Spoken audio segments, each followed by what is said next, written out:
Hello there. So today what we're going to talk about is setting up the dragon in the platformer game for collision detection and movement. Now I've done most of that pre-set up so that you wouldn't have to watch me do the script typing. I'm horrible for syntax and I type things wrong all the time. And I realized after the last video where I was typing in the script that it's a little bit painful to watch me type in the script. So instead what I'm going to do is I'm just going to go over the script and explain why everything's there and explain how to do things and put things together. So on that note, I'm going to switch over to the screen capture here. And what we're going to do is open up Dragon's Fury, hit edit. And here we are. So I have the dragon dragged into the screen right now and I've placed him, but I'm going to show you basically how I got to this point. So I'm going to go scene and then create a new scene. And then I'm going to call that baby dragon. So now I have that over here. From there, what I do, as we did before, was we created just a parent node, which I called baby dragon. It was just a node 2D. Then I added a child node directly under that, which was an animated sprite 2D. And I renamed that to baby dragon 2 because I called this baby dragon, so baby dragon 2. Underneath that, I set up raycasts for right and left direction. But if you remember from setting up the player character, the animated sprite, if I click on that, all I did here was I went new in here, grabbed the artwork into the assets folder, images, grabbed the baby dragon, and set up my frames. So I could go through that again, but we've already covered it, so I didn't want to waste the time. So I've already set up the baby dragon, and I also set up the baby dragon death. In case we implement the player being able to defeat the baby dragon. And this is just an animation of him, just a simple dying animation. Came with the graphics, so nothing special there. Movement animation, we only need one direction, platformer, right? And we're just going to flip him. So then what we did was we created new child node. And then in here, we just looked for raycast. I just typed in array. And there it is there, raycast 2D. I just created 2 of those and renamed it raycast right, raycast left. Then I created a new script. Now when you do set up a raycast, sorry, I'm getting ahead of myself with the script. When you do set up the raycast right, you have the ability to end the point. So if this is a collision and you set it here, then he's going to be a good 3 body lengths away from the collision point before something happens. If you set it down here, it's only going to collide if something comes into this arrow path. So that being said, I've set it for just the tip of the tail here. So there will be a little bit of overlap on the ground, and then the action will happen that we script for the raycast. Same with the left one. I went just a little bit past so that he has a little bit of just a little bit of buffer basically right to here before the action happens. So once you've got those 2 items set up, you then create your new script by pushing this button, by selecting baby dragon and then pushing the green button on script to create a script. If you push it here when it's red, it'll actually delete the script attached. You can always attach a new one, but just so you're aware, that's what that does. So then I have a script. So now I'm going to click on the script for this scene, and that script extends node 2D. I just backed everything out of here and started fresh. So what I did to start with was I set a constant speed. Now you set constants and you can set them up so that you can export them, or you can just set them up to edit them in the script. But what that saves you doing is having to set it down here. Instead of by speed, you'd have to go by, you type in 100. or minus 100 or whatever you're going to use in there. So this way you can just reference a constant that you've established in the script, and it'll reference that. And then if you want to play around with the speed of the baby dragon moving, you just come right here, right at the top, edit that out and change it. So it's a really simple way to see how it affects your script. And you can do that for a lot of different constants or variables, right? You can do the same thing with variables. You can set variables up here as well, and then change them down here. So like right here, direction equals 1, direction equals minus 1. You're changing that variable. And you're just setting it to start with 1. Now, these are the raycast references. So what you can do in Godot, and I believe I mentioned this before, is you can drag something in to reference it, either from the scene you're working with or from another scene. You click, drag, hold Control, let go of the mouse button, and then it will put this on ready var and create this variable reference of this item. So this here, ray underscore C right, has created a reference to this raycast right.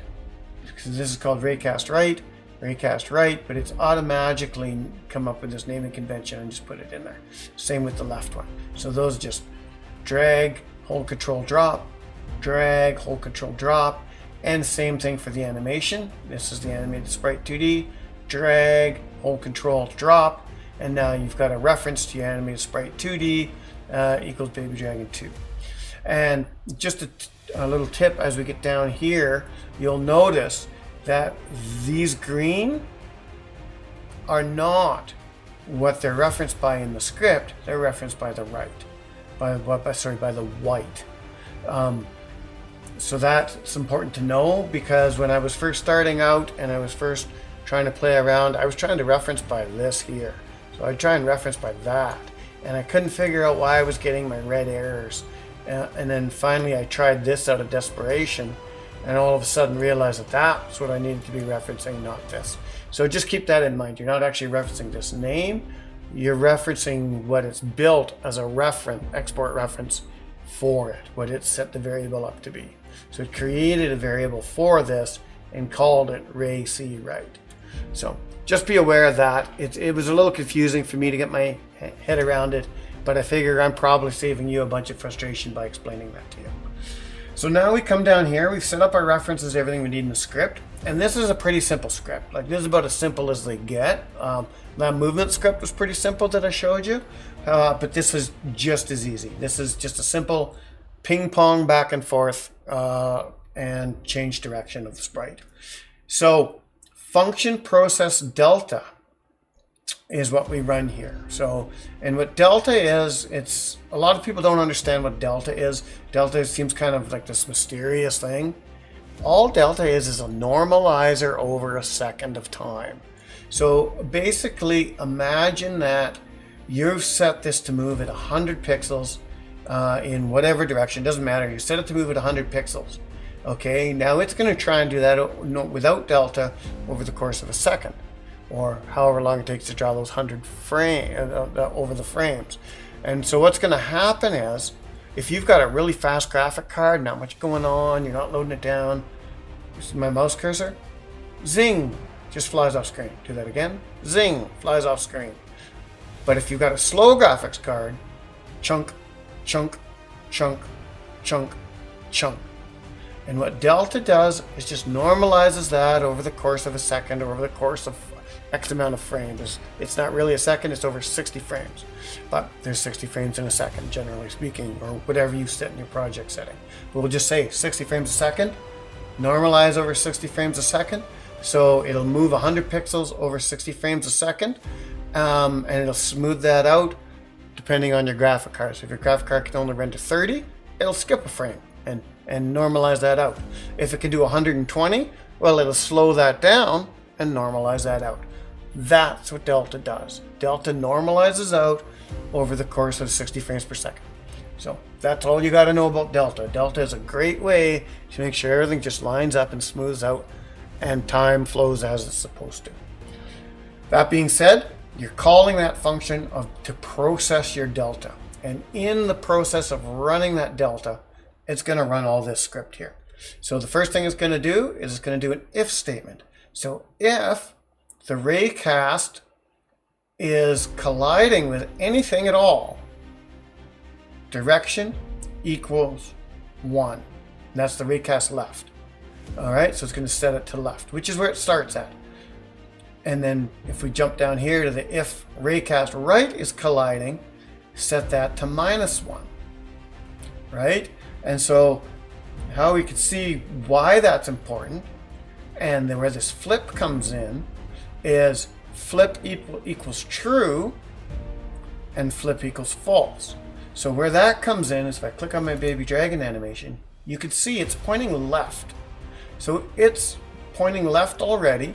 So if raycast left collides, which means if raycast left is the arrow on the left, so if that collides, it's going to go to the 2D here.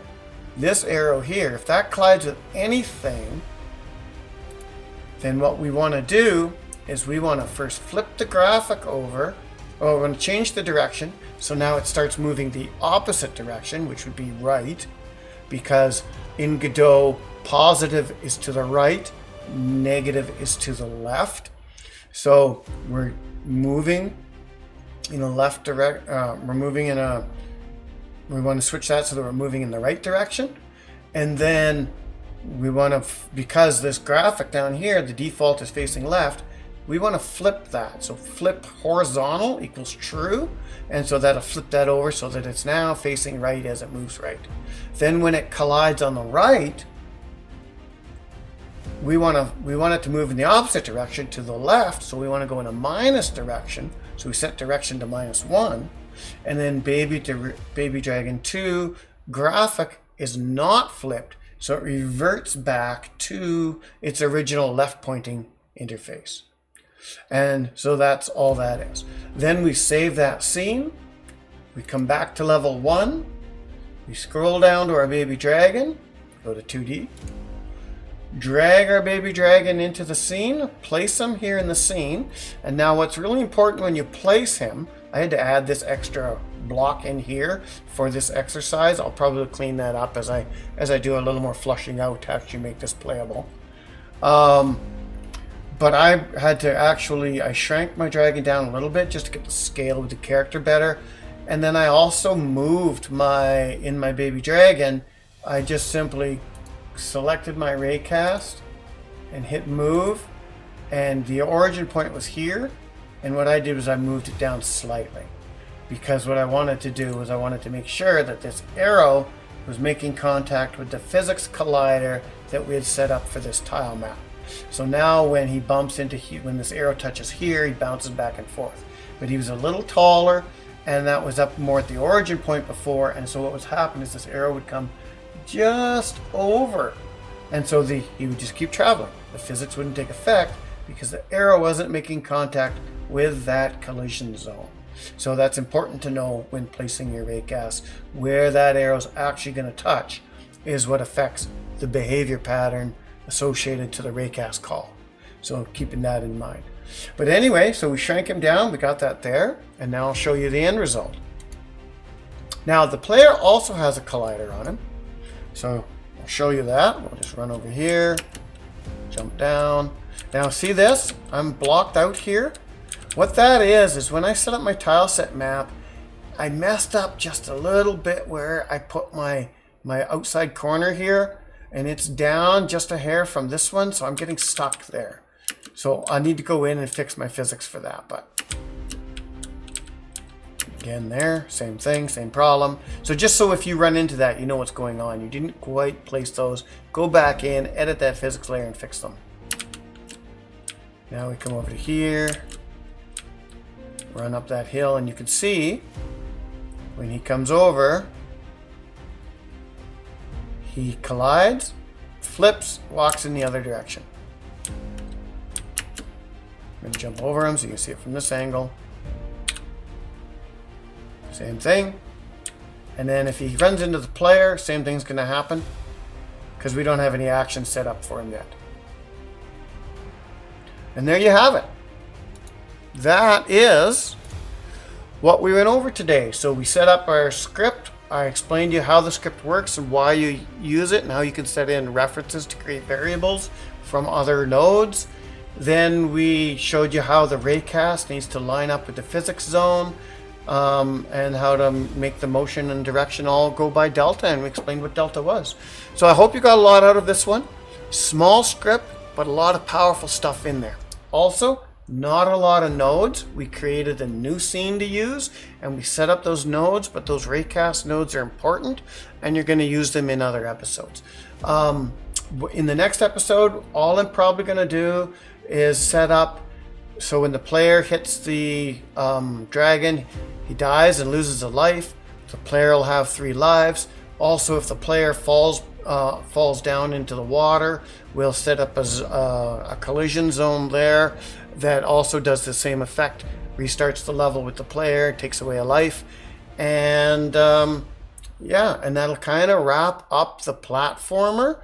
And then I don't know that I'll flush any more of this out to finish off this game. I think that's enough to show you what's going on there. I'm probably going to work on the game in my own, and I might show you a quick view of it later on when I've got it finished off.